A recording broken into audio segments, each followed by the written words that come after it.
മാർക്കറ്റിനെ പറ്റി മലയാളത്തിൽ A to Z കാര്യങ്ങൾ പഠിപ്പിക്കുന്ന mastering the Indian stock market എന്ന ഈ ഒരു സീരീസിലേക്ക് എല്ലാവർക്കും സ്വാഗതം. അപ്പൊ ഇതുവരെ നമ്മൾ പഠിച്ചിട്ടുണ്ടായിരുന്ന ഇന്ത്യൻ സ്റ്റോക്ക് മാർക്കറ്റിന്റെ ആ ഒരു ഹിസ്റ്റോറിക്കൽ ഓവർവ്യൂ, അതുപോലെ തന്നെ ഇന്ത്യൻ സ്റ്റോക്ക് മാർക്കറ്റിലെ സ്റ്റോക്ക് എക്സ്ചേഞ്ചുകളെ പറ്റി നമ്മൾ പഠിച്ചിട്ടുണ്ടായിരുന്നു. അതിനുശേഷം നമ്മൾ ഇൻഡിസസിനെ, പല ടൈപ്പ് ഓഫ് ഇൻഡിസസും അതുപോലെ തന്നെ സെക്ടോറിയൽ ഇൻഡിസസ് ഒക്കെ നമ്മൾ പഠിച്ചിട്ടുണ്ടായിരുന്നു. അപ്പൊ ഇന്ന് നമ്മൾ എത്തി നിൽക്കുന്നത് വളരെ ഇമ്പോർട്ടന്റ് ആയിട്ടുള്ള ഒരു ടോപ്പിക്കിലേക്കാണ്.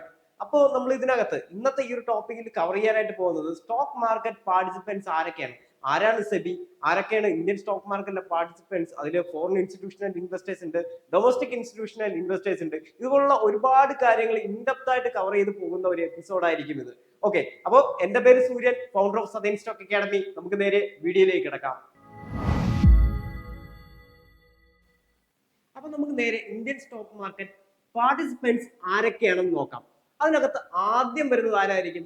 നമ്മളെ പോലുള്ള റീറ്റെയിൽ ഇൻവെസ്റ്റേഴ്സ്, അതായത് റീറ്റെയിൽ ഇൻവെസ്റ്റേഴ്സ് അല്ലെങ്കിൽ റീറ്റെയിൽ ട്രേഡേഴ്സ് എന്ന് നമ്മൾ വിളിക്കുന്ന, അതായത് എന്നെ നിങ്ങളെ പോലുള്ള സാധാരണക്കാരെയാണ് നമ്മൾ റീറ്റെയിൽ ഇൻവെസ്റ്റേഴ്സ് അല്ലെങ്കിൽ റീറ്റെയിൽ ട്രേഡേഴ്സ് എന്ന് വിളിക്കുന്നത്. അപ്പോൾ നമ്മുടെ കയ്യിൽ നിങ്ങൾക്കറിയാം വളരെ തുച്ഛമായിട്ടുള്ള എമൗണ്ട് യൂസ് ചെയ്ത് ട്രേഡ് ചെയ്യുന്ന ആൾക്കാരെയെല്ലാം നമുക്ക് ഒരു റീറ്റെയിൽ ട്രേഡറായിട്ട് കണക്കാക്കാനായിട്ട് സാധിക്കും. അപ്പോൾ നമ്മുടെ കയ്യിൽ കോടിക്കണക്കിന് രൂപയോ അല്ലെങ്കിൽ എന്താ പറയാ വലിയ വലിയ ബില്യൺസോ അല്ലെങ്കിൽ ട്രില്യൺസോ രൂപയൊന്നും ഇല്ല, വളരെ ചെറിയൊരു എമൗണ്ട് യൂസ് ചെയ്ത് നമ്മൾ ട്രേഡ് ചെയ്യുന്ന ആൾക്കാരെയാണ് നമ്മൾ റീറ്റെയിൽ ട്രേഡേഴ്സ് എന്ന് പറയുന്നത്. അതേസമയം നിങ്ങൾക്ക് ഇവിടെ കാണാനായിട്ട് സാധിക്കും ഇൻസ്റ്റിറ്റ്യൂഷണൽ ട്രേഡേഴ്സ്. അപ്പൊ ആരായിരിക്കും ഈ ഒരു ഇൻസ്റ്റിറ്റ്യൂഷണൽ ട്രേഡേഴ്സ്? അപ്പൊ നേരത്തെ നമ്മൾ പഠിച്ചിട്ടുണ്ടായിരുന്നു, റീറ്റെയിൽ ട്രേഡർ അല്ലെങ്കിൽ ഇൻവെസ്റ്റർ എന്ന് പറയുമ്പോൾ ചെറിയ തുച്ഛമായിട്ടുള്ള എമൗണ്ട് യൂസ് ചെയ്തുകൊണ്ട് ട്രേഡിങ്ങോ അല്ലെങ്കിൽ ഇൻവെസ്റ്റ്മെന്റോ നടത്തുന്ന ആൾക്കാരെയാണ് റീറ്റെയിൽ ട്രേഡേഴ്സ് എന്ന് പറഞ്ഞിട്ടുണ്ടായിരുന്നത്. അതേസമയം ഈ ഒരു ഇൻസ്റ്റിറ്റ്യൂഷണൽ ട്രേഡേഴ്സ് ആണെന്നുണ്ടെങ്കിൽ ഇവർ ചിലപ്പോൾ മില്യൺസോ ബില്യൺസോ അല്ലെങ്കിൽ ട്രില്യൺസ് ഓഫ് ഡോളേഴ്സ് ഹാൻഡിൽ ചെയ്യുന്ന ആൾക്കാരാണ് ഈ പറയുന്ന ഇൻസ്റ്റിറ്റ്യൂഷണൽ ട്രേഡേഴ്സ് എന്നത്. അപ്പോൾ ഇവരുടെ ഓർഡേഴ്സ് എല്ലാം ഈ പറയുന്ന പോലെ കോടിക്കണക്കിന് രൂപയുടെ ഓർഡേഴ്സ് ആയതുകൊണ്ട് തന്നെ അത്ര അധികം മാർക്കറ്റിൽ വലിയ രീതിയിലുള്ള ഒരു മൂവ്മെന്റ് ഉണ്ടാക്കാനായിട്ട് ഇവരെ കൊണ്ട് സാധിക്കും. അപ്പോൾ അത്ര അധികം വലിയ ആൾക്കാരാണ്, ഒരു കടലിലെ തിമിംഗലമാണെന്ന് ഇവരെ വേണമെങ്കിൽ വിശേഷിപ്പിക്കാനായിട്ട് സാധിക്കും. അവരെയാണ് നമ്മൾ ഈ പറയുന്ന ഇൻസ്റ്റിറ്റ്യൂഷണൽ ഇൻവെസ്റ്റേഴ്സ് എന്ന് പറയുന്നത്. അതിൽ തന്നെ രണ്ട് ടൈപ്പ് ഓഫ് ഇൻസ്റ്റിറ്റ്യൂഷണൽ ഇൻവെസ്റ്റേഴ്സ് ഉണ്ട്. ആരൊക്കെയാണെന്ന് നോക്കാം. ഒന്നാമത് വരുന്നത് ഫോറിൻ ഇൻസ്റ്റിറ്റ്യൂഷണൽ ഇൻവെസ്റ്റേഴ്സ് ആണ്, FII, ഫോറിൻ ഇൻസ്റ്റിറ്റ്യൂഷണൽ ഇൻവെസ്റ്റേഴ്സ്. രണ്ടാമത് നോക്കുവാണെങ്കിൽ DII, അതായത് ഡൊമസ്റ്റിക് ഇൻസ്റ്റിറ്റ്യൂഷണൽ ഇൻവെസ്റ്റേഴ്സ്. അപ്പൊ ഇത് ആരൊക്കെയാണ്, എന്തൊക്കെയാണ് നമുക്ക് ഡീറ്റെയിൽ ആയിട്ട് തന്നെ നോക്കാം. അപ്പൊ ഈ ഒരു ഫോറിൻ ഇൻസ്റ്റിറ്റ്യൂഷണൽ ഇൻവെസ്റ്റേഴ്സ് എന്ന് പറഞ്ഞു കഴിഞ്ഞാൽ പുറം രാജ്യത്ത് നിന്ന് നമ്മുടെ ഇന്ത്യൻ സ്റ്റോക്ക് മാർക്കറ്റിലേക്ക് ഇൻവെസ്റ്റ്മെന്റ് നടത്തുവാണെങ്കിൽ അവരെ ഫോറിൻ ഇൻസ്റ്റിറ്റ്യൂഷണൽ ഇൻവെസ്റ്റേഴ്സ് എന്ന് പറയും. അതേസമയം നമ്മുടെ ഇന്ത്യക്കകത്തുള്ള ഇതുപോലുള്ള വലിയ ഫണ്ട് ഹാൻഡിൽ ചെയ്യുന്ന ഇൻസ്റ്റിറ്റ്യൂഷൻ എടുത്ത് നോക്കിക്കഴിഞ്ഞാൽ അവര് തന്നെ നമ്മുടെ ഇന്ത്യൻ സ്റ്റോക്ക് മാർക്കറ്റിൽ ഇൻവെസ്റ്റ് ചെയ്യുവാണെങ്കിൽ അവരെ DII, ഡൊമസ്റ്റിക് ഇൻസ്റ്റിറ്റ്യൂഷണൽ ഇൻവെസ്റ്റേഴ്സ് എന്ന് പറയും. അപ്പോൾ നമ്മുടെ ഈ ഒരു ഇൻസ്റ്റിറ്റ്യൂഷൻ എന്ന് പറയുമ്പോൾ വളരെയധികം ഇമ്പോർട്ടന്റ് ആണ് നമ്മൾ ഈ ഒരു കാര്യം മനസ്സിലാക്കിയിരിക്കേണ്ടത്. കാരണം ഞാൻ നേരത്തെ പറഞ്ഞതുപോലെ ഇവരെ കൊണ്ട് വലിയ മൂവ്മെന്റ്സ് ക്രിയേറ്റ് ചെയ്യാനായിട്ട് സാധിക്കും മാർക്കറ്റിൽ. അത്രത്തോളം ഫണ്ട്സ് ആണ് ഇവർ ഹാൻഡിൽ ചെയ്യുന്നത് തന്നെ. അപ്പോൾ നമ്മൾ ലോകത്തിലെ ഏറ്റവും വലിയൊരു അസറ്റ് മാനേജ്മെന്റ് കമ്പനി എടുത്ത് നോക്കുവാണെങ്കിൽ ചിലപ്പോൾ നിങ്ങൾ ഈ ഇടയായിട്ട് റീലിലും മറ്റു ഇടത്തൊക്കെ നിങ്ങൾ കേട്ടിട്ടുണ്ടായിരിക്കും, അത് ബ്ലാക്ക് റോക്ക് ആണ്. ബ്ലാക്ക് റോക്കും ഈ പറയുന്നത് പോലെ ഒരു ഇൻസ്റ്റിറ്റ്യൂഷൻ ആണ്. അവർ മാത്രം ഹാൻഡിൽ ചെയ്യുന്ന ഫണ്ട് എന്ന് പറയുന്നത് $10 ട്രില്യൺ മുകളിലാണ്. $10 ട്രില്യൺ മുകളിൽ, അതായത് ഇന്ത്യൻ GDP എടുത്ത് നോക്കുകയാണെന്നുണ്ടെങ്കിൽ ഇവിടെ $3.5 ട്രില്യൺ ആണ്. അപ്പോൾ അതിനും എത്രയോ മടങ്ങാണ് ഒരു ഇൻസ്റ്റിറ്റ്യൂഷൻ മാത്രം ഹാൻഡിൽ ചെയ്യുന്നതെന്ന് നിങ്ങൾക്ക് ചിന്തിച്ചാൽ തന്നെ മനസ്സിലാക്കാവുന്നതാണ്. അപ്പോൾ അത്ര വലിയ ആൾക്കാരാണ് ഈ പറയുന്ന ഇൻസ്റ്റിറ്റ്യൂഷൻ എന്ന് പറയുന്നത്. നെക്സ്റ്റ് വരുന്നത് ബ്രോക്കേഴ്സ് ആണ്. അപ്പോൾ ആരാണ് ബ്രോക്കേഴ്സ് എന്ന് നമുക്ക് നോക്കാം. അതായത് നമ്മൾ പഠിച്ചു ഇന്ത്യൻ സ്റ്റോക്ക് മാർക്കറ്റിലാണ് നമ്മൾ സ്റ്റോക്കുകളാണ് വിൽക്കുകയും മേടിക്കുകയും ഒക്കെ ചെയ്യുന്നത്. അന്നേരം സ്റ്റോക്ക് എക്സ്ചേഞ്ചിലാണ് വിൽക്കാനും മേടിക്കാനും സാധിക്കുന്നതെന്ന് പഠിച്ചിട്ടുണ്ടായിരുന്നു. അപ്പോൾ ഒരു കാരണം വെച്ചാൽ നമുക്ക് ഡയറക്റ്റ് ആയിട്ട് എന്ത് ചെയ്യാൻ പറ്റത്തില്ല, ഇന്ത്യൻ സ്റ്റോക്ക് എക്സ്ചേഞ്ചിൽ പോയിട്ട് ഷെയർ വിൽക്കാനോ മേടിക്കാനോ സാധിക്കത്തില്ല. അതിന് നമുക്കൊരു ഇടനിലക്കാരൻ്റെതായിട്ടുള്ള ആവശ്യകതയുണ്ട്. അവരെ വിളിക്കുന്ന പേരാണ് ബ്രോക്കേഴ്സ്. അപ്പൊ ഈ ബ്രോക്കർ ത്രൂ ആയിരിക്കും നമ്മൾ കംപ്ലീറ്റ് ട്രാൻസാക്ഷൻസ് നടത്തുന്നത്. അതായത് ഞാൻ ഷെയർ വിൽക്കുന്നതും മേടിക്കുന്നതും ഇതെല്ലാം നമ്മൾ ബ്രോക്കറിലൂടെ ആയിരിക്കും. അപ്പൊ ഇന്ത്യയിലെ ടോപ്പ് ബ്രോക്കേഴ്സ് എടുത്ത് നോക്കിക്കഴിഞ്ഞാൽ ഗ്രോ, GROW, ഗ്രോ, അതുപോലെ തന്നെ സെറോദ, SERODHA, സെറോദ. നെക്സ്റ്റ് വരുന്നത് അപ്സ്റ്റോക്സ് ആണ്, UPSTOX.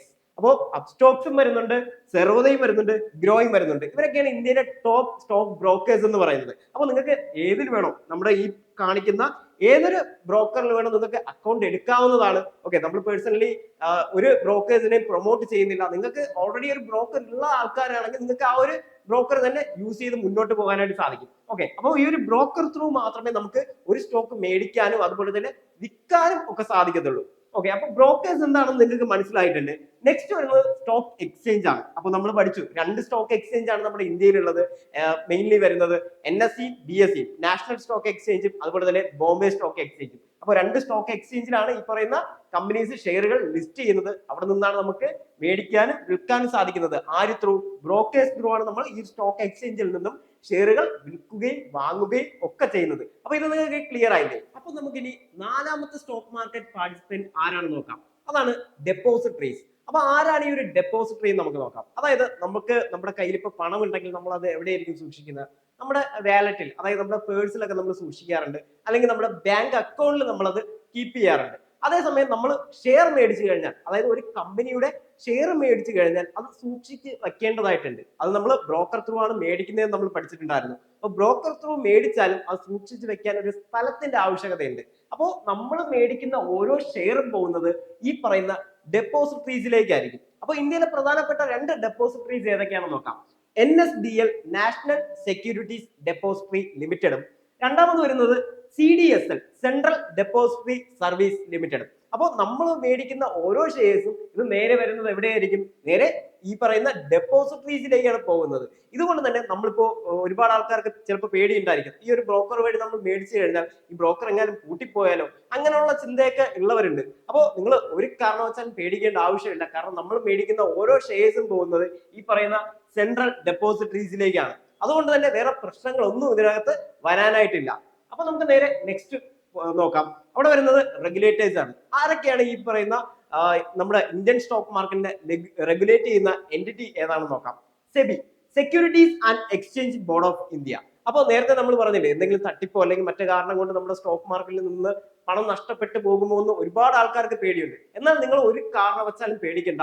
കാരണം എന്ന് വെച്ച് കഴിഞ്ഞാൽ നമ്മുടെ ഈ ഒരു ഇന്ത്യൻ സ്റ്റോക്ക് മാർക്കറ്റിനെ കംപ്ലീറ്റ്ലി റെഗുലേറ്റ് ചെയ്യുന്നത്, അതായത് ഇന്ത്യൻ ഗവൺമെന്റിന്റെ കീഴിൽ വരുന്ന ഒരു എൻറ്റിറ്റിയാണ് സെബി എന്ന് പറയുന്നത്, securities and exchange board of India. അപ്പൊ ഇവരാണ് കംപ്ലീറ്റ് ഇൻവെസ്റ്റിഗേഷനും മറ്റ് ഫ്രോഡോ തട്ടിപ്പോ ഒന്നും നടക്കുന്നില്ല എന്ന് ഉറപ്പ് തരുന്ന എൻറ്റിറ്റിയാണ് ഈ പറയുന്ന SEBI, securities and exchange board of India. അതുകൊണ്ട് തന്നെ തട്ടിപ്പിലൂടെ ഒരു കാരണവശാലും നമ്മുടെ പണം നഷ്ടപ്പെടത്തില്ല. ഓക്കെ, അപ്പൊ ഇതിന്റെ ഈ ഒരു നമ്മുടെ ഈ ഒരു ഇന്ത്യൻ സ്റ്റോക്ക് മാർക്കറ്റിനെ കംപ്ലീറ്റ്ലി പ്രൊട്ടക്ട് ചെയ്യുന്നത് സെബിയാണ്. അപ്പൊ നെക്സ്റ്റ് ഇനി നോക്കുവാണെങ്കിൽ ലിസ്റ്റഡ് കമ്പനീസ് ആണ് വരുന്നത്. ആറാം സ്ഥാനത്ത് വരുന്നത് ലിസ്റ്റഡ് കമ്പനീസ് ആണ്. അപ്പൊ എന്തിനു വേണ്ടിയിട്ടായിരിക്കും ഈ ഒരു കമ്പനീസ് നമ്മുടെ സ്റ്റോക്ക് എക്സ്ചേഞ്ചിൽ ലിസ്റ്റ് ചെയ്യുന്നത്? നമ്മൾ IPO പഠിച്ച ടൈമിൽ പഠിച്ച കാര്യമാണ്. അതായത് കമ്പനീസിന് ഫണ്ട് റൈസ് ചെയ്തുകൊണ്ട് തന്നെ അവർക്ക് പുതിയ പുതിയ ഫാക്ടറീസ് സ്റ്റാർട്ട് ചെയ്യാനും മറ്റ് ബിസിനസ് എക്സ്പാൻഷൻ പ്ലാനിങ്ങിനും വേണ്ടിയിട്ടാണ് അവർ അവരുടെ ഷെയർസ് സ്റ്റോക്ക് എക്സ്ചേഞ്ചിൽ ലിസ്റ്റ് ചെയ്തുകൊണ്ട് തന്നെ ഫണ്ട് റൈസ് ചെയ്യുന്നത്. അപ്പൊ ഇങ്ങനെ ഫണ്ട് റൈസ് ചെയ്യാൻ വേണ്ടിയിട്ടാണ് സ്റ്റോക്ക് എക്സ്ചേഞ്ചിൽ ഈ പറയുന്ന പോലെ കമ്പനീസ് ലിസ്റ്റ് ചെയ്യുന്നത്. അപ്പോൾ ലിസ്റ്റഡ് കമ്പനീസ് ആണ് 6th പൊസിഷനിൽ വരുന്നത് സ്റ്റോക്ക് മാർക്കറ്റ് പാർട്ടിസിപ്പൻസിൽ. നെക്സ്റ്റ് നോക്കുവാണെങ്കിൽ ഏഴാമത് വരുന്നത് ക്ലിയറിംഗ് ആൻഡ് സെറ്റിൽമെന്റ് എൻറ്റിറ്റീസ്. അതായത് എന്താണ് ക്ലിയറിംഗ് ആൻഡ് സെറ്റിൽമെന്റ് എൻറ്റിറ്റീസ് എന്ന് നമുക്ക് നോക്കാം. അതായത് നമ്മളിപ്പോ ഒരു ഞാൻ പണം കൊടുക്കുന്നു, അതിനുശേഷം അതിന് അനുയോജ്യമായിട്ടുള്ള ആ ഒരു സ്റ്റോക്ക് എന്റെ അക്കൗണ്ടിലേക്ക് വരുന്നു, നമ്മുടെ സെൻട്രൽ ഡെപ്പോസിറ്ററിയിലേക്ക് വരുന്നു. അപ്പൊ ഇങ്ങനെ ഈ ഒരു ട്രാൻസാക്ഷൻ ഉണ്ടല്ലോ, ഈ ട്രാൻസാക്ഷൻ എല്ലാം കംപ്ലീറ്റ്ലി ക്ലിയർ ചെയ്ത് ആ ഒരു സെറ്റിൽമെന്റ് നടത്താൻ വേണ്ടിയിട്ടാണ് മെയിൻലി നമ്മൾ ഈ ഒരു ക്ലിയറിംഗ് ആൻഡ് സെറ്റിൽമെന്റ് എൻറ്റിറ്റീസ് വരുന്നത്. അതായത് ഞാനൊരു ഷെയർ മേടിച്ചു കഴിഞ്ഞാൽ എന്റെ കയ്യിൽ നിന്ന് പണം മറ്റൊരു വ്യക്തിയുടെ കയ്യിലേക്ക് പോകുന്നു, ആ ഷെയർസ് നേരെ എന്റെ സെൻട്രൽ ഡെപ്പോസിറ്ററിയിലേക്ക് വരുന്നു. ആ ഒരു ട്രാൻസാക്ഷൻ ക്ലിയർ ആക്കാനും ആ ഒരു പണം കൃത്യമായിട്ട് അയാളുടെ കയ്യിലെത്തി തിരിച്ച് ആ ഒരു ഷെയർ എന്റെ കയ്യിലെത്തി, അതിന് വേണ്ടിയിട്ടാണ് ഈ ഒരു പാത്ത് ക്ലിയർ ചെയ്യാൻ വേണ്ടിയിട്ടാണ് ഈ ഒരു ക്ലിയറിംഗ് ആൻഡ് സെറ്റിൽമെന്റ് എൻറ്റിറ്റീസ് ഇവിടെ വരുന്നത്. അപ്പൊ അതിനകത്ത് മെയിൻലി നമ്മൾ ഇന്ത്യയിൽ എടുത്ത് നോക്കുവാണെങ്കിൽ രണ്ട് എൻറ്റിറ്റീസ് ആണ് വരുന്നത്. ഒന്നാമത് വരുന്നത് NSCCL, national securities clearing corporation limited. NSCCL, national securities clearing corporation limited. രണ്ടാമത് എടുത്ത് നോക്കുവാണെങ്കിൽ ICCL, Indian clearing corporation limited.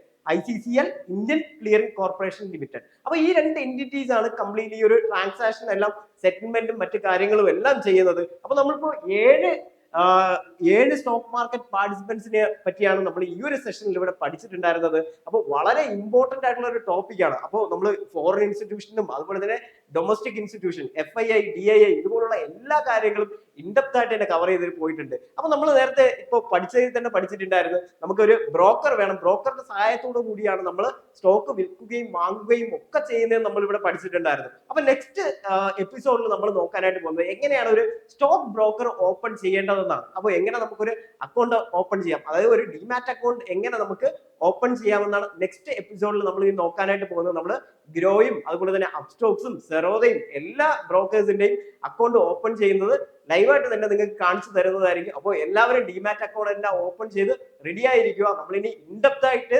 കടക്കാനായിട്ട് പോകുകയാണ്. ടെക്നിക്കൽ അനാലിസിസ്, ഫണ്ടമെന്റൽ അനാലിസിസ് പോലുള്ള ഒരുപാട് കാര്യങ്ങൾ നമ്മൾ ഇനി പഠിക്കാനായിട്ടുണ്ട്. അപ്പോൾ ഇതുപോലുള്ള ഇൻഫോർമേറ്റീവ് വീഡിയോസിനായി ഇപ്പൊ തന്നെ സതേൺ സ്റ്റോക്ക് അക്കാഡമിയെ സബ്സ്ക്രൈബ് ചെയ്യൂ. അതുപോലെ തന്നെ ബെൽ ബട്ടണും ഇനേബിൾ ചെയ്യാനായിട്ട് മറക്കണ്ട. അതുപോലെ തന്നെ നിങ്ങൾക്ക് എന്ത് ഡൗട്ടോ മറ്റു കാര്യങ്ങളോ വന്നു കഴിഞ്ഞാൽ നിങ്ങൾക്ക് കമന്റ് സെക്ഷനിൽ ചോദിക്കാവുന്നതാണ്. അത് മാത്രമല്ല നമ്മുടെ ടെലഗ്രാമിന്റെ ലിങ്ക് നമ്മൾ ഈ ഒരു വീഡിയോയുടെ ഡിസ്ക്രിപ്ഷനിൽ കൊടുത്തിട്ടുണ്ടായിരിക്കും. അപ്പൊ എല്ലാവരും മാക്സിമം ടെലഗ്രാമിൽ ജോയിൻ ചെയ്യാനായിട്ട് ശ്രമിക്കണം. അതിൽ തന്നെ ഡിസ്കഷൻ ഗ്രൂപ്പ് അവൈലബിൾ ആണ്. അവിടെ നിങ്ങൾക്ക് എന്ത് ഡൗട്ടോ കാര്യങ്ങളോ ഉണ്ടെങ്കിൽ ചോദിക്കാവുന്നതാണ്. നമ്മുടെ മെന്റേഴ്സും കാര്യങ്ങളും എല്ലാം അവിടെ അവൈലബിൾ ആണ്. അപ്പോൾ മാക്സിമം ഈ ഒരു ഫെസിലിറ്റിയൊക്കെ നിങ്ങൾ യൂട്ടിലൈസ് ചെയ്യാനായിട്ട് ശ്രമിക്കണം. ഓക്കെ, അപ്പൊ നമുക്കിനി അടുത്ത വീഡിയോയിൽ കാണാം. ബൈ.